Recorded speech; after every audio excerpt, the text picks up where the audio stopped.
Happy Tinky, 10,000 kilometers strawberry taho.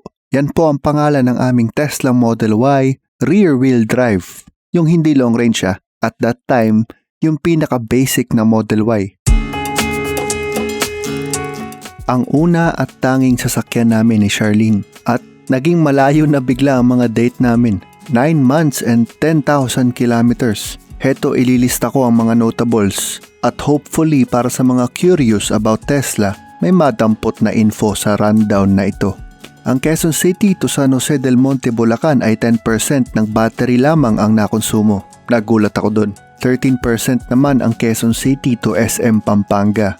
17% naman ang mas malayong Mabalacat, Pampanga. 19% naman ang mas kanluran na Florida Blanca, Pampanga. Sa south naman, sa mas elevated at halos Tagaytay na Silang Cavite, 22% ang papunta pero 10% lamang ang pauwi ng Quezon City dahil pababa na yon. Yung round trip naman na Quezon City, Tarlac, Clark, Pampanga at pauwi, 77% ang nagamit. No need to charge pa rin para sa buong araw. From Quezon City to Mindanao naman syempre, kailangan mo na mag-charge.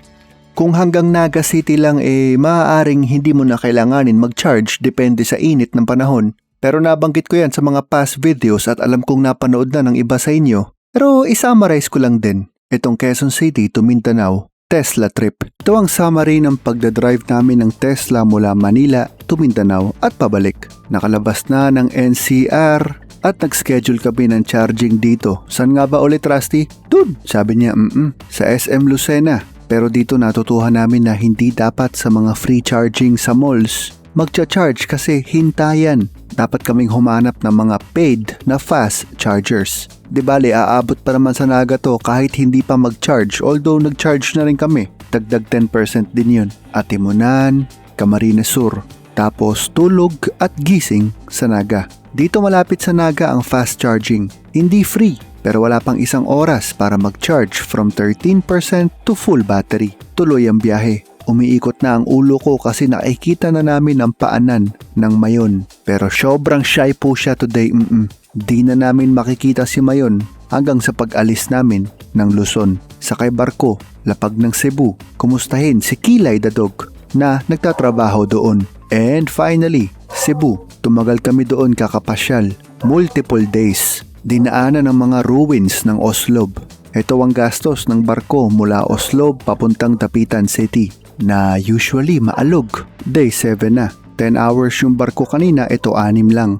Arrival in Mindanao, madaling araw. So technically 7 days kasama pasyal. And we're home. Dito syempre pina-experience ko sa mga kaanak ang Tesla. Si Dad nga nag-drive mula Misamis Occidental hanggang Dapitan City. Pasyal lang. Nandito kami para tumulong sa development ng garden. Naging hardinero din syempre ang sasakyan. Madaming pasyal, katulad nitong tambay sa Barangay Gala sa Osamis. Hanggang sa dumating na ang araw ng pagbalik namin to Manila. Zamboanga del Norte to Cebu. Nabanggit ko na bang maalon? Paglapag sa timog ng Cebu Island, drive at fast charging sa Cebu City. Naabutan ko ang Tesla Light Show ng Philippine Tesla Owners Club. Sinabayan ko pa ng music performance. Tumagal kami ulit sa Cebu kakapasyal at nakita namin ang under construction na fast chargers sa Taps, Cebu City. Then biyahe norte sa pinaka-norte ng Cebu. Ito nga naabutan pa nga namin na maayos pa ang McDonald's sa Bogo. May fast charger din doon sa Prince sa Bogo. 10 hours sa barko pero very peaceful ride. Di tulad ng ruta from Mindanao to Cebu. At finally, nakita din namin si Mayon. Shy lang siya nung una. Ngayon, pakak. Kaya lang, sa gabi na ito, nangyari ang malakas na lindol ng Bogo City kung saan kami nanggaling. Nasira na nga din yung McDo na kakadaan lang namin doon, di ba? Nangyari yan habang naiwan ako sa basement ng Ayala Legazpi nagcha-charge. Akala ko may nagtitrip at nagyuyugyug ng aking sasakyan. Stressful moments kahit hanggang sa umaga, hirap mag-move on. Ang gloomy pa ng pakiramdam dahil sa kapal ng fog mula sa Albay hanggang Kamsur. Pero magiging busy kami kasi nagkamali kami ng pinasukang diversion at napadpad kami dito sa putik. Hindi inaasahang off-road. Kinabahan lang kami kasi syempre bago pa ang sasakyan. Pero all good naman. Pero kailangan ko lang maghugas ng kamay. Biyahe, drive. At uy, habang nasa Mindanao kami, nagkaroon ng fast charging station sa Lucena. And balik Maynila na. Good news, naabutan ni Charlene ang kanyang twice. Ayun, thank you for watching.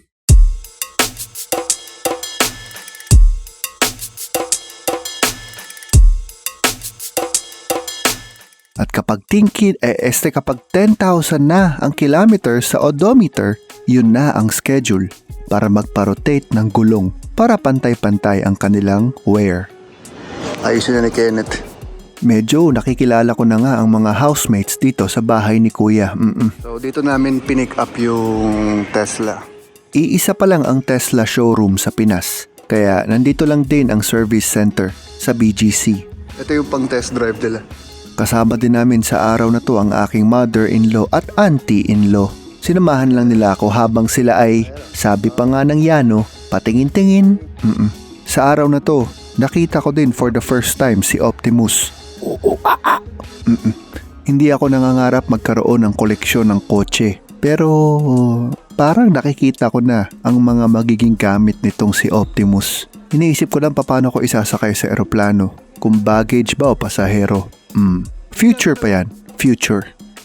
Future pa kasi feeling ko hindi rin siya ganun kamura. Once na ibenta nila. Hula ko lang to hindi lalagpas ng 2 million pesos pero hindi rin bababa ng 1 million pesos. Hula ko lang. Sana mas mababa. Para safe, binigyan siya ng speed limit pag tumatakbo at height limit. Hindi, mas matangkad siya ng konti. Naalala nyo ba yung pinsan kong si Andy at si Eileen? Yung naka-orange na Mazda pickup na madalas kong kasama sa vlogs. Pati sa trip to Mindanao, wala sila dito ngayon. Pero may nabanggit kasi silang importante. One time kasi sa Camarines Sur, nahulog kasi ang isang gulong sa isang malalim na lubak habang naka-high speed kami. Suspecha ng pinsan ko habang nakatingin sa kotse namin, baka na out of alignment daw ang gulong. And so sa araw na to, pinacheck ko na rin. Chinecheck na ng Tesla team ang mga bagay-bagay. Alam nyo ba na wala na akong kinontak na Tesla staff? Nasa app lang kasi lahat ang scheduling ng mga to. Pag may nakalimutan kang sabihin, idagdag mo lang doon sa app. Makikita nila bago ka dumating sa showroom. Speaking of service, may nakausap akong taga Cebu na siya daw mismo ang pinuntahan ng Tesla service team imbis na ipadala pa niya ang sasakyan pabalik ng BGC. O ito, rare view ng kanyang tiyan. Isang mahabang flat na armor lang yan, parang pontoon boat. Kaya naman, speaking of bangka, makakakita ka sa YouTube ng mga footage na lumulusob sa baha ang Tesla at nakakatawid.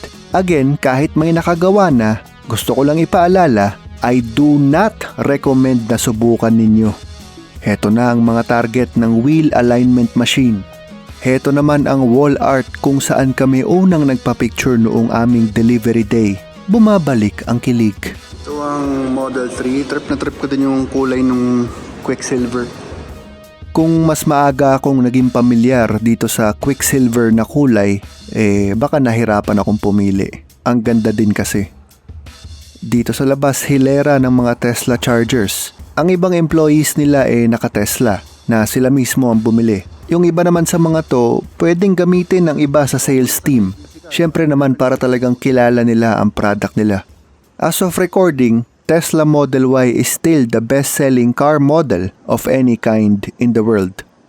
Batid ko na nagtutunog sponsored na ako dito pero hindi po talaga. Fan lang talaga ako matagal na. At hindi nakikipag-partner sa content creators ang Tesla kahit saan sa mundo. Ni wala nga silang billboards. Sadyang nakataya lang sila sa produkto na kaya nitong mag-generate ng positive word of mouth. Diba sabi ko kanina wala dito pinsan ko? Akala ko kasi wala. Aba, it's a prank. Biglang nandito pala. Ikaw na naman? Nagulat kami kasi mga taga Laguna ang mga to. Ikaw na naman?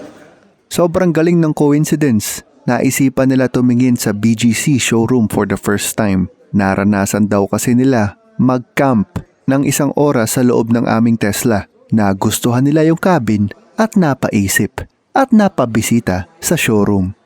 I wonder what's next. As for me, You don't have to wonder what's next. Alam ko na kung ano ang next na gusto ko, pero matatagalan pa siguro. Nagigilty pa ako sa gastos. First time kong bumili ng sasakyan. Kunin na yan. Inaasar ko lang ang pinsan ko. Puti gusto mo? Kung sakali? Red. Kita mo na? Sabi ng lalaki puti, pero sabi ng babae red. Di obviously, red ang gusto nila. Mga 2 hours akong nagmuni-muni at namasyal dito sa showroom. Dalawa din kasi pinaservice ko, di ba? Rotation at alignment. At mukhang naayos na nila Kenneth. Sayang di ko nakunan yung footage nung road test namin pero ayos na. Ayan. So, green, aligned. Thank you. Sabay na ako. Mag-thank you na ako kay Henry, Kenneth, Alex, Trix, Jason. Bye-bye.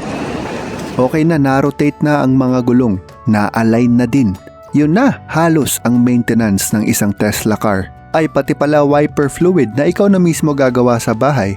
At palit ng aircon filter na mas matagal pa yon. Maraming salamat Philippine Tesla team and see you again. Pati ikaw Optimus, see you again. Sa susunod na 10,000 kilometers. 20,000 na yun.